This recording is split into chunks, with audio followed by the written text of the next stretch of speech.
भक्तों, ओम नमः शिवाय। श्री शिवाय नमस्तुभ्यम। जय श्री महाकाल। जी हाँ भक्तों, आप सबको भी पता है कि साल 2024 स्टार्ट हो चुका है और साल 2024 का जो जनवरी का महीना है उसका जो सबसे बड़ा पर्व है, जो सबसे बड़ा त्योहार है, वो आ चुका है। जी हाँ दोस्तों, मैं बात कर रहा हूँ मकर संक्रांति की। इस बार की मकर संक्रांति बहुत ही खास होने वाली है। क्यों? क्योंकि सबसे पहले तो इस बार मकर संक्रांति 14 जनवरी को नहीं पड़ रही है, 15 को पड़ रही है। और मैं आपको बताना चाहूंगा कि इस बार 15 जनवरी जो है वो सोमवार के दिन ही आ गई है। तो बहुत ही सालों बाद ऐसा दुर्लभ संयोग बना है। आपकी भी कोई ऐसी मनोकामना है जो कि वर्षों पुरानी, जो कि पूरी नहीं हो रही है, तो कौन सा उपाय करें कि बाबा भोलेनाथ आपकी सारी की सारी मनोकामना पूरी कर दें? आज की इस वीडियो के माध्यम से मैं आपको बताने वाला हूँ। देखिए, मैं आपको आज दो उपाय बताऊंगा। दोनों उपाय मनोकामना पूर्ति के लिए है।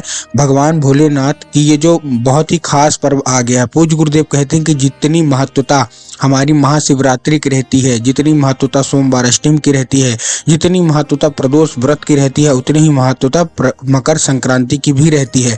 तो आज अगर मैं आपको बताऊंगा तो उपाय ध्यान से सुनिएगा, अच्छे से करिएगा। साल 2023 की जो मकर संक्रांति थी, तो बहुत सारे लोगों ने ये उपाय किया जो मैंने आपको अभी बता रहा हूँ।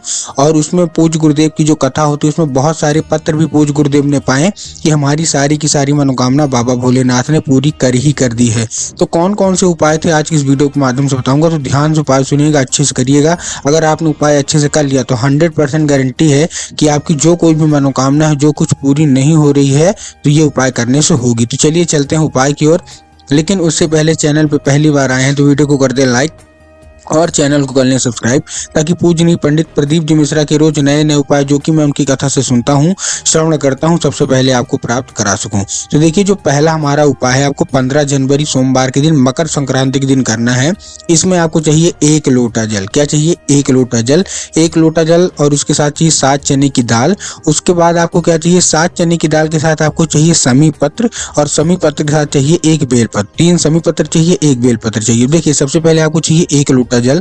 1 लोटा जल तांबे के लोटे में जल का होना चाहिए और आपका अपने घर का होना चाहिए। इस चीज का भी आपको ध्यान रखना है। बहुत सारे लोग गलती क्या करते हैं कि वो जाके मंदिर परिसर से जल ले लेते हैं। तो आपको मंदिर से जल नहीं लेना, अपने घर के द्वारा ही जल लेना है और पहुंच जाना है। उसमें आपको 7 चने की दाल और 3 समी पत्र और 1 बेल पत्र डाल देना है। अब देखिए, जो चने की दाल लेंगे साथ, उसमें ध्यान रखिएगा कि चने की दाल साबुत होनी चाहिए। जो 3 आप समी पत्र लेंगे वो भी आपको ध्यान रखने की जो समी पत्र है वो कहीं से मुरझाया हुआ नहीं होना चाहिए। और जो बेल पत्र है उसमें भी आपको ध्यान रखना कि बेल पत्र के जो पत्ते हैं वो कहीं से कटे फटे नहीं होना चाहिए। अब क्या करना है, उसी लोटे में आपको सारी की सारी चीज, मतलब 7 चने की दाल, 3 समी पत्र और 1 बेलपत्र आपको डाल लेना है और पहुंच जाना है शिव मंदिर। शिव मंदिर पहुंचने के बाद सबसे पहले आपको दक्षिण दिशा में खड़े होना है। दक्षिण दिशा का मतलब आपका जो चेहरा होगा वो उत्तर की ओर होगा, मतलब जिधर जलाधारी रहती है। अब आपको एक महादेव का मूल मंत्र है श्री शिवाय नमस्तुभ्यम। तो आपको श्री शिवाय नमस्तुभ्यम का जाप करके क्या कर देना है, अर्पित कर देना है वो जल शिवलिंग पे, और अपनी जो कोई भी मनोकामना है वो मांग लेना है। सबसे अच्छी बात इस उपाय की है कि ये उपाय आप सुबह से लेकर शाम तक कभी भी कर सकते हैं। तो ये उपाय आपको ध्यान से कर लेना है। पूज्य गुरुदेव कहते हैं कि जो कोई भी व्यक्ति उपाय कर लेता है, 7 चने की दाल, उसमें समी पत्र और बेलपत्र, मकर संक्रांति के दिन सारी की सारी मनोकामना बाबा भोलेनाथ पूरी कर ही कर देते हैं। ये था पहला उपाय। दूसरा उपाय बहुत ही छोटा सा है। इसमें आपको स्नान के समय आपको ध्यान रखना है, जब आप नहाते हैं आपको करना क्या है, नहाने के पानी में जो भी आप बाल्टी टब कुछ भी आपसे नहाते हैं परिंदा से, उसमें आपको 3 काली तिल मिला लेना है नहाने के साथ ही, और उसी से स्नान कर लेना है। पूज्य गुरुदेव कहते हैं मकर संक्रांति से ये तिल वाले पानी से नहाने का बहुत ही अच्छा उपाय माना जाता है। जो कोई भी व्यक्ति उपाय मानता है वो तर जाता है और अनजाने में हुए पाप सारे के सारे मिट जाते हैं। तो उम्मीद करता हूँ ये उपाय आपको अच्छे लगे। उपाय अच्छे लगे हो तो कमेंट बॉक्स में हर हर महादेव अवश्य रूप से लिख दें।